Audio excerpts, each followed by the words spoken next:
Good morning, book friends. This is Kat. Welcome back to my channel.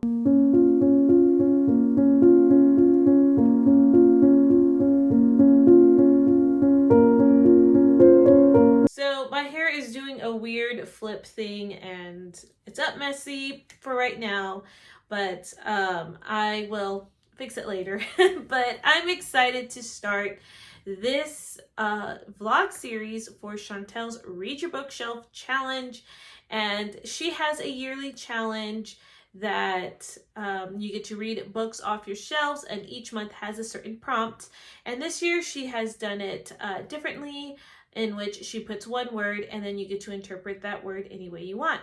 So I did do the first 3 months, which were January, February, and March, and I did that in a vlog for like my winter vlog.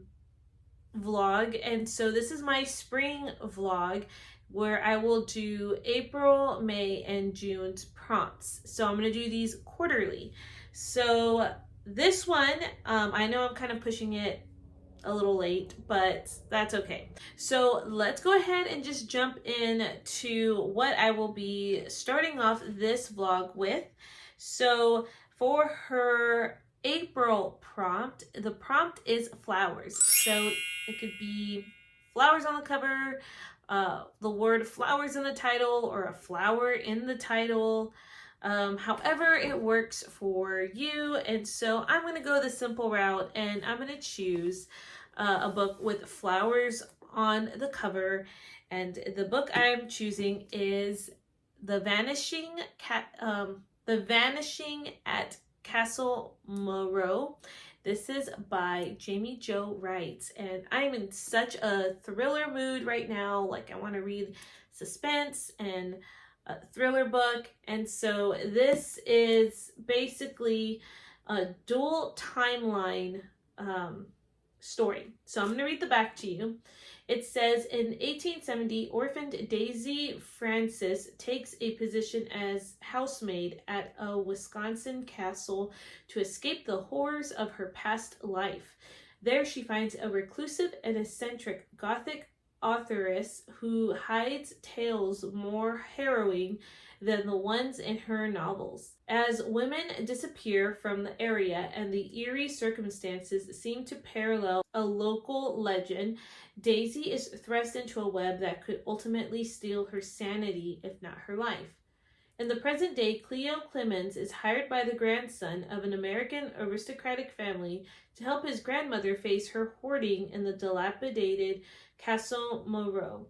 But when Cleo uncovers more than just the women's stash of collectibles, a century-old mystery and the dust of the old castle's curse threaten to rise again, this time to leave no one alive to tell the sordid tale.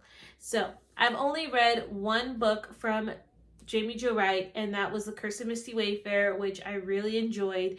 So I'm hoping this one's going to give me similar vibes, though that other one was a little creepy, but well, I'm hoping this one doesn't disappoint, and I really do like the cover. I like how that looks. It's just kind of shiny, so you can't really see it well, but yep, this will be the first book I'm going to start off with this vlog.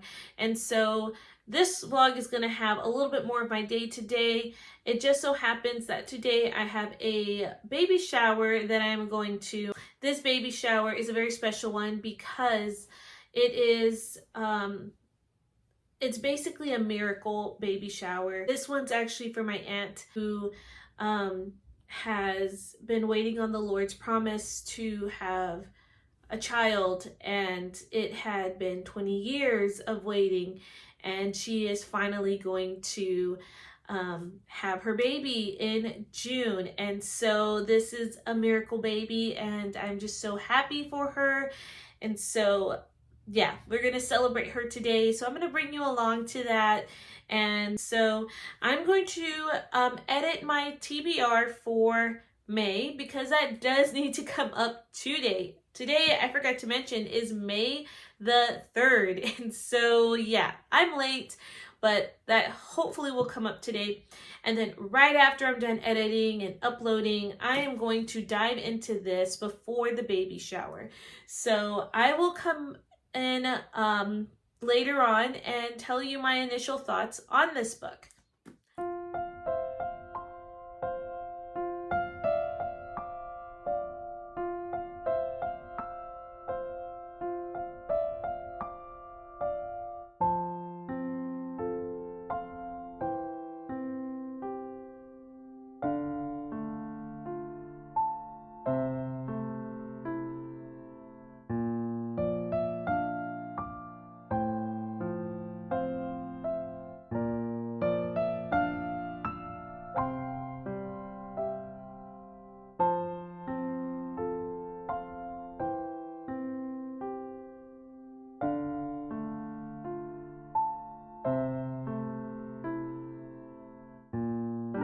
Alright, just want to show you what I won at the baby shower. I got these really pretty Lily of the Valley like glasses. So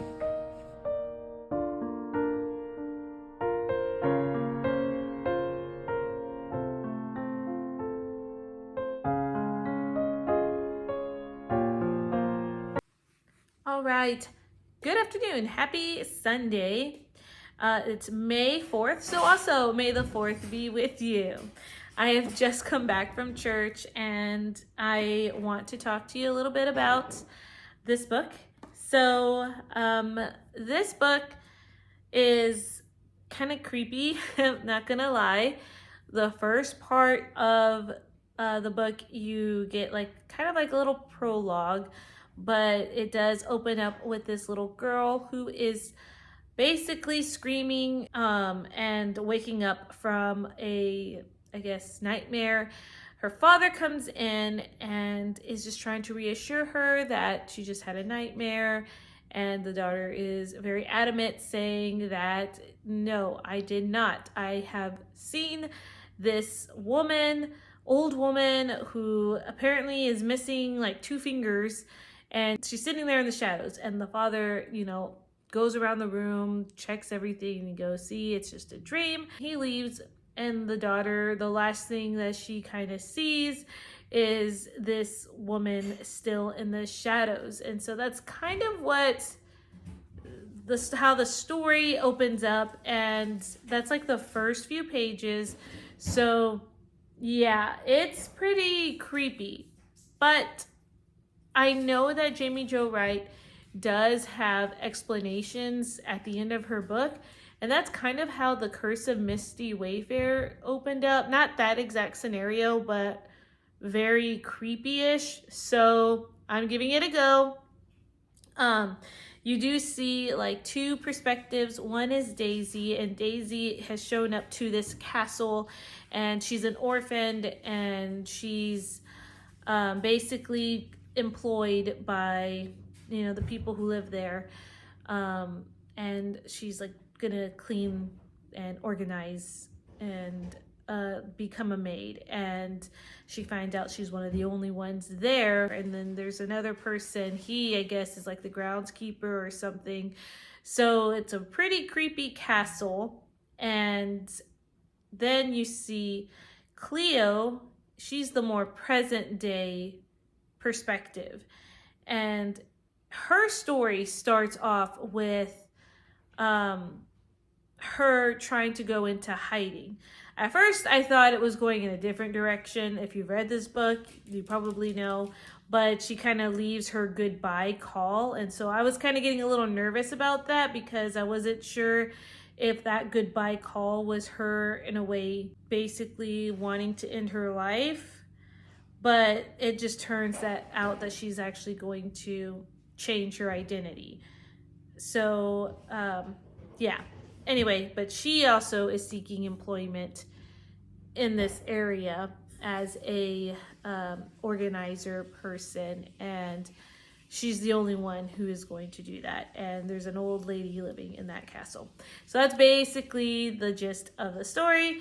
So I'm already like picturing in my mind how the story is going to connect and who is who, but I might be wrong. I was wrong in the other book, The Curse of Misty Wayfarer, so who knows? But I am intrigued. I am excited to see what else is going to happen. So I'm only on chapter 4. my goal is to get halfway today and then kind of give you some more thoughts about the book. So yeah, that's the update. As far as today goes, I don't think we have much planned today. So we might go visit my sister later on and then kind of get ready for the school week. But I don't really have anything else on the radar. So maybe a walk.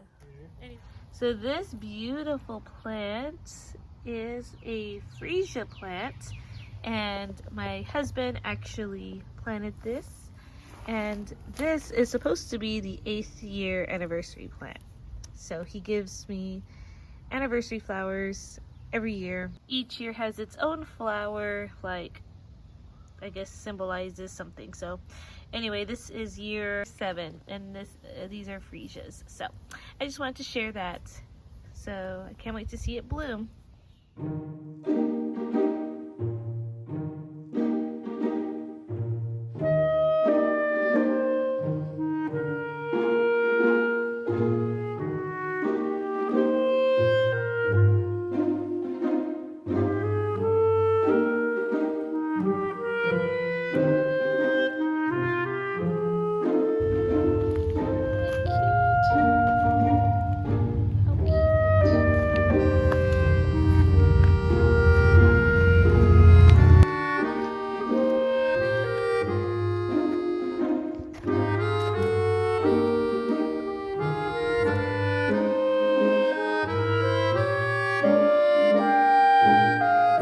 So a little bit of an update here. I am on chapter 20, and that's about page 192, so about halfway through this book.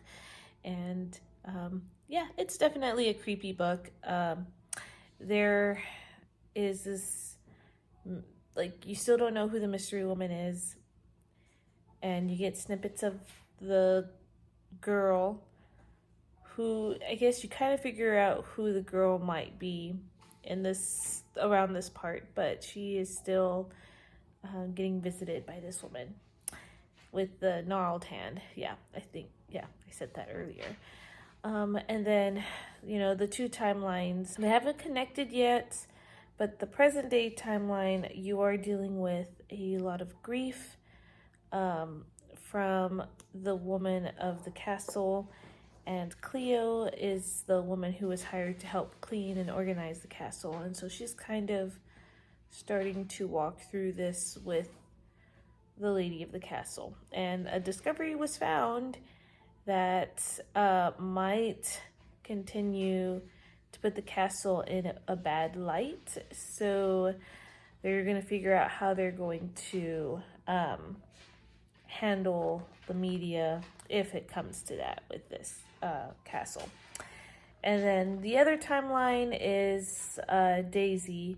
I'm about to read her next, and that one's in like the 1800s, and there is an interesting storyline happening there, let's just say. And basically the head mistress of that time period, who owns the castle, she's a horror writer, like author, and yeah, she can be very morbid. I just can't wait to see what's happening. I've been reading a lot. So it's currently almost 4:50 in the afternoon. So I'm gonna continue reading. I hope to have an update for you maybe later this evening or early tomorrow morning. We'll see. So, all right, I'm gonna get back to it.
morning. It is Monday, May 5th, and I have completed The Vanishing of Castle Moreau by Jaime Jo Wright, and I did have to get up early to finish the last like 70 pages.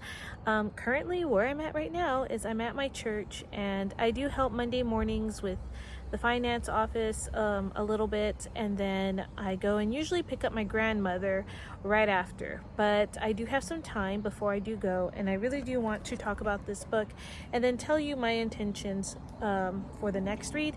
So yeah, this book, it was, honestly, I was getting a little nervous about what was going on within the book as far as like what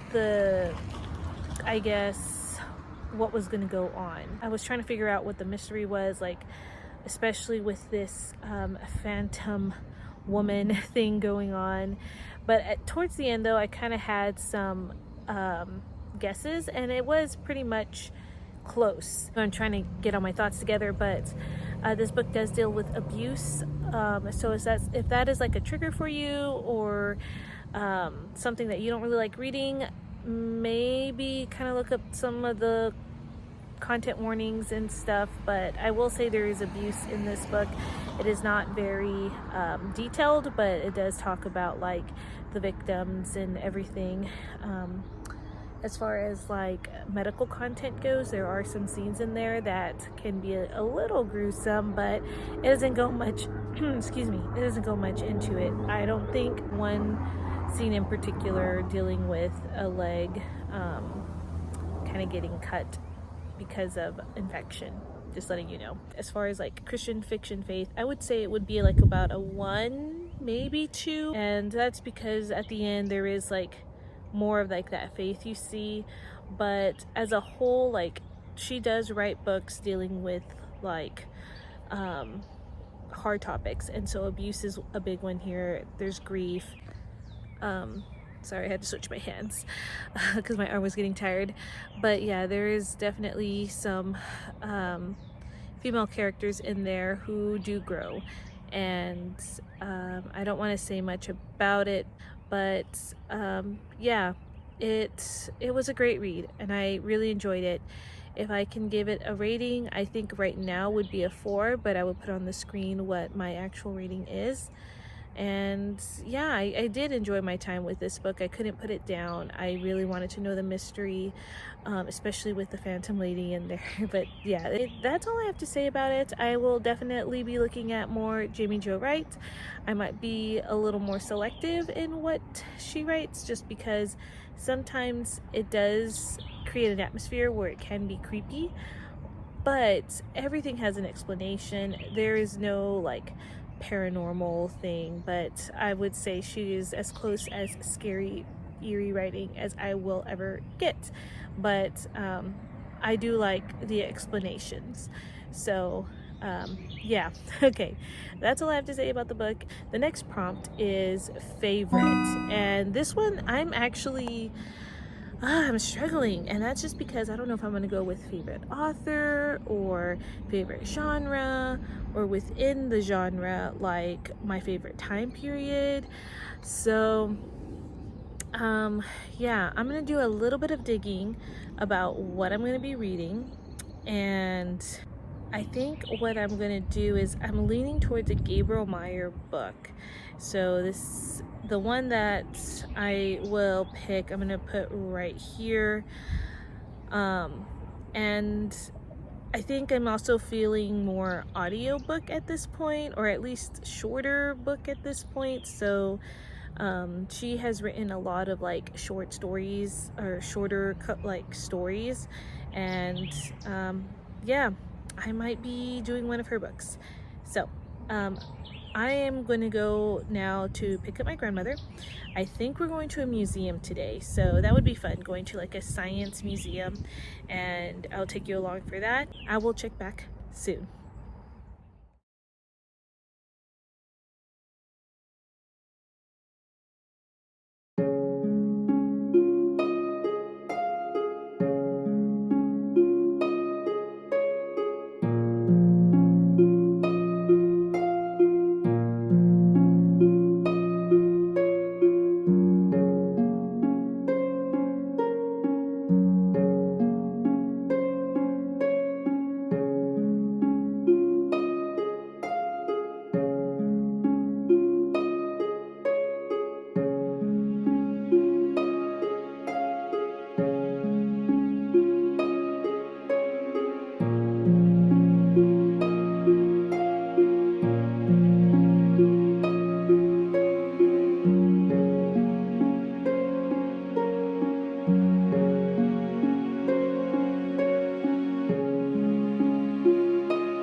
good afternoon. It is Tuesday, May the 6th, and I am so sorry I didn't update you on my choice for the book that I did select. In fact, I finished the book that I selected, so let me just go ahead and talk to you about this. This is A Home for Her Baby by Gabrielle Meyer. This, I believe I mentioned that I was going to pick one of Gabrielle Meyer's books because she is a favorite author of mine, so it completed that prompt. So I did select this book. It was really short. It was an audiobook. The book is about a woman who is pregnant, and her name is Piper, and her husband has actually died in a accident at his job, and so she's a widow, a very young widow, and her, I guess, ex-boyfriend, they were high school sweethearts, but he ends up coming back into their small town. He previously left the small town to become an NFL player, and through circumstances he decided to retire, and he's now back in the hometown. And so he ends up buying her bed and breakfast, like not knowing that she owned it. He ends up buying it because how the events turned out, his mother actually convinced him to buy it without him really knowing who the owner was, and the mother knew who the owner was. So it was kind of like a matchmaking thing that the mother was trying to make happen. So anyways, he buys it. Piper is surprised because she didn't realize he bought it, and so it's kind of like I wouldn't say a forced proximity sort of romance, but she is living there and he ends up living in it as well, so they do see a lot of each other. So it's kind of like a second chance romance. So I enjoyed the book a lot. I also realized that a lot of these characters that were mentioned in the book were actually members in other of Gabrielle Meyer's books. And so she has it's not really a series, but she writes a lot of these love-inspired books, and it happens to be centered in the same town. And so a lot of these characters are doing cameos, which I thought was really cool. So anyways, I loved it up until the last part. And I'm just being nitpicky here, but the last part, I was already at the point where I'm like, this character, please stop trying to fight it, I guess. Please try to just embrace it. Don't try to feel like you don't deserve something good, I guess is what I was thinking. And I was upset with one person in particular because I feel like this person should have explained themselves before they decided to leave the other person with doubts about them. Anyways, it was a beautiful ending, and the Christian fiction rating would be, I'd say, a 2, especially towards the end. It really talks a lot about God's plan, and forgiveness is a huge theme in here. So I would say about a 2, 2.5. Yeah, I think that's it. And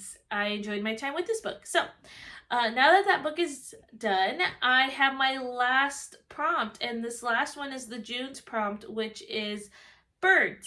So for this one, I'm going to pick up Amanda Cox's book, Between the Sound and the Sea. And it has pelicans or cranes on the cover. And I have read all of Amanda Cox's books, so this is the only one that I have not read yet. It is a contemporary fiction book, and I believe it is also a mystery. So it says, every family has its secrets. Josephina Harris wouldn't mind if her family still had a few of their own after a lawsuit tarnishes their name. When an opportunity opens to become a temporary keeper of a decommissioned lighthouse on a North Carolina island, she jumps at the chance to escape her small town to oversee its restoration. As the work begins, Joey discovers strange notes tucked deep in the crevices of the old stone walls, pages torn from a lighthouse keeper's log signed by someone named May, who recounts harrowing rescues at sea. Fascinated by a woman like lighthouse keeper, Joey digs into the past, only to discover that there's never been a record of a lighthouse keeper by that name. When things start to go amiss on the island, locals are convinced that it is the ghost of the lighthouse keeper and his daughter who were lost at sea during World War II. So that's where I'm going to end. I am intrigued. I think that this would be a pretty fast read. It's about 336 pages, according to Storygraph. And I am going to read this on ebook because that's the only way I can get it. My goal is to finish this by tomorrow and have and then just wrap up this vlog for you guys. So I'm gonna get started on that actually right after I finish this segment. As far as tonight goes, there is a band event at my sister's high school. She is performing in her last band event for the year. So I am going to go to that. And during the waiting times beforehand, I can read on my phone. But that is the plan for this evening. So hopefully I can get at least 100 pages before the event. So, okay, I'm going to go off to go read.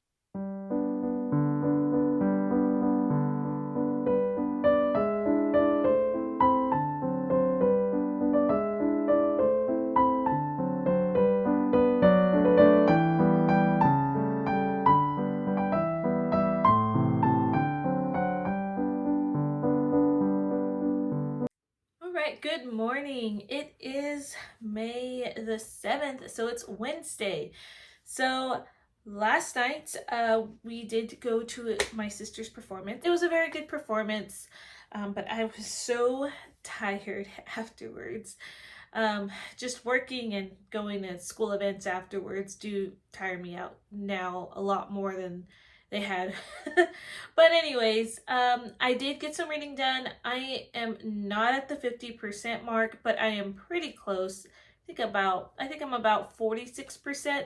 So I just want to give you some thoughts about it. And I really should invest in a Kindle if I am reading ebooks, but I keep going back and forth about a Kindle because I like physical books, I like audiobooks, and my last resort would be an ebook. So I feel like I just don't want to justify the cost for a Kindle and then get it, and it's not my reading preference. So, or it wouldn't be my reading preference. So I feel like it wouldn't be worth it, but I don't know. Let me know if you have struggles with that too. But yeah, reading it on my phone is a little hard and it's not easy on the eyes. So I did not get as much progress as I would have liked. But nevertheless, the book is very atmospheric, is what I'll say. I don't know much about lighthouses, so learning about, the lighthouses and the part that they played and the people who ran them is really interesting, and I like that historical aspect of this novel. I like the character Joey in this book, Josephina, and you get right off the bat about her having a failed business and then her moving clear across the country to this lighthouse, and the people that she meets, the legends about this lighthouse, and then you get another perspective, which is Walt, and he is the guy who actually purchased the house, and he has this past with it, and you see his story little by little. So I really like the characters. I like the dynamic. I think that the story is atmospheric. I'm really hoping to finish it today. But today is a busy day in which it's going to be the grocery shopping day and the cleaning the house day. And then we have choir this evening. So if I happen to finish it, I may not update you until tomorrow after school. Very briefly though, because I do have women's Bible study, which you did see earlier in the clip that we are still going through Rachel. I had to cancel it last week because I got sick, and a lot of the women couldn't make it anyway for various reasons. So it does help that I had an extra week to do the Rachel lesson, and so we're going to be doing that. That's all I have right now. It's a very short update, but yeah, I can't wait to give you my final thoughts over this, and I will talk to you later on. Okay, so it probably doesn't look like any time has gone by, but it is in fact 6 o'clock, and I had completed the book. I'm sorry I didn't really have any B-roll for you guys between the first time I came in this morning and now. I didn't think about filming when I went out to go and look for Mother's Day gifts, and then by that time I was grocery shopping and then doing laundry, and I didn't feel like that I wanted to film for that. And I just did mundane tasks around the house, so I felt like that was a little boring. So anyways, I did in fact finish this book, and I got pretty emotional towards the end of the book. It was such a great read, and I felt like I started to feel a certain way towards the book about the halfway point, but then that ending for some reason just got me, and it wasn't like a bad, like how I felt a certain way. I just felt like, oh, it's about a 4 range, maybe 4.5, but I felt like that last part of the book really solidified a 4.5/5 star read. So if you're looking for a very atmospheric book, especially with like the lighthouse and like the coastal banks of the Carolinas, I really, really recommend this book. It makes me want to go and just spend a weekend at a lighthouse. Like, I really enjoyed it. And there's talks about regret and grief and holding on to the past, and I just thought that Amanda Cox did a very, very good job of navigating through that while having an interesting story and this mystery. And it talks about even families that have been torn apart, and the desire to have restoration and stuff like that. So anyway, yeah, again, I recommend it, and I had such a good time reading these 3 books this week. I think it was a full week already. So I had a great time reading them. I found some really great reads. I've read a contemporary, 2 mysteries, and it was just a very great reading week. So anyways, that about wraps up my vlog, and thank you for coming on this journey with me. If you read any of these books, let me know, what were your thoughts about them, or are these books on your list? Did I convince you to put it on your list? But yeah, so anyway, I hope you guys have a great rest of your day, and I will see you in another video. Bye guys.